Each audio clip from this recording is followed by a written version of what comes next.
Nag-open up si Justin, ang isa sa miyembro ng Pipa Powerhouse na SB19, patungkol sa kanyang insecurity sa bagong ini-endorsong dental brand.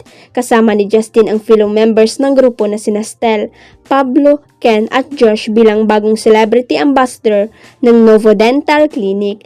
Dito nabanggit ni Justin ang kanyang malaking bunny teeth smile na laging napapansin sa kanya. "Cause I have this huge bunny teeth smile. Although maraming nagsasabi na cute, syempre gusto ko po siya ma-perfect pagbabahagi niya." Chinika rin ni SB19 Josh ang kanyang dental insecurity kasi overbite din ako at gusto ko matry magpantay-pantay yung gums ko. Nabanggit ng grupo kung gaano kahalaga ang oral health sa kanilang confidence at success bilang super P-pop group.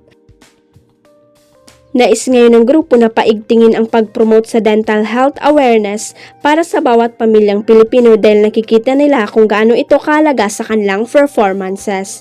As singers, mahirap kumanta kapag may problem ka na dinadala sa mouth mo. Very meticulous ako sa performance. Pag di ko nabibigay yung best ko, napaghihinaan ako ng loob. Kailangan talaga yung oral hygiene. Visit your dentist at least twice a year and don't ever self-diagnose kasi delikado yan. Sabi ni Pablo. Sundot naman Estel, important siya for us kasi lagi kaming may minimit na iba't ibang tao, brand partners and fans.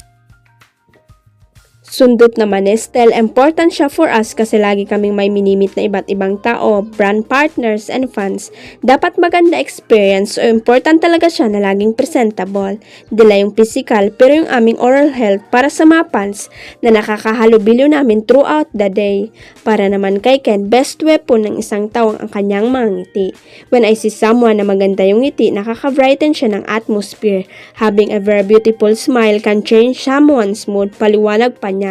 Kaisa na ngayon ang P-pop royalty SB19 ang Novo Dental sa pagbabahagi ng halaga ng dental care sa Pilipinas. Nagsalita na ang aktor na si Joshua Garcia patungkol sa kumakalat na chikang pagtatambal nila ng award-winning actress na si Catherine Bernardo. Sa interview ng ABS-CBN during the Star Magical Christmas Ball, inamin ni Joshua na pangarap niyang makasama sa isang proyekto si Catherine, ngunit wala pang nakaplano para rito. Sana pero wala pa naman nasabi sa akin, sabi niya. Anya pa, hindi pa siya totoo pero sana. Nang tanungin siya kung anong genre ang naiisip niya sakaling magkaroon nga sila ng collaboration ni Kat, ang sagot niya gusto ko sana drama na romantic. Kasunod niyan ay inalala ng aktor ang kanyang pagkahumaling sa actress at very thankful daw siya dahil naging magkaibigan sila. Oo naman, PBB palang crush ko na yun wika niya. Chika pa ni Joshua, parang inamin ko naman yun nun sa PBB, parang natulala pa ako, malaking achievement from humahanga lang ako sa kanya, to naging magkaibigan kami. Sa ngayon, abala si Joshua sa taping ng Philippine adaptation ng Korean hit series na It's Okay to Not Be Okay, kasama si Ann Curtis at Carlo Aquino. Samantala, ang latest project ni Catherine, Hello Love Again, ay showing sa mga sinehan at patuloy na gumagawa ng kasaysayan sa takilya. Huwag kalimutang i-click ang subscribe button at i-ring ang notification bell para sa latest at legit chika updates.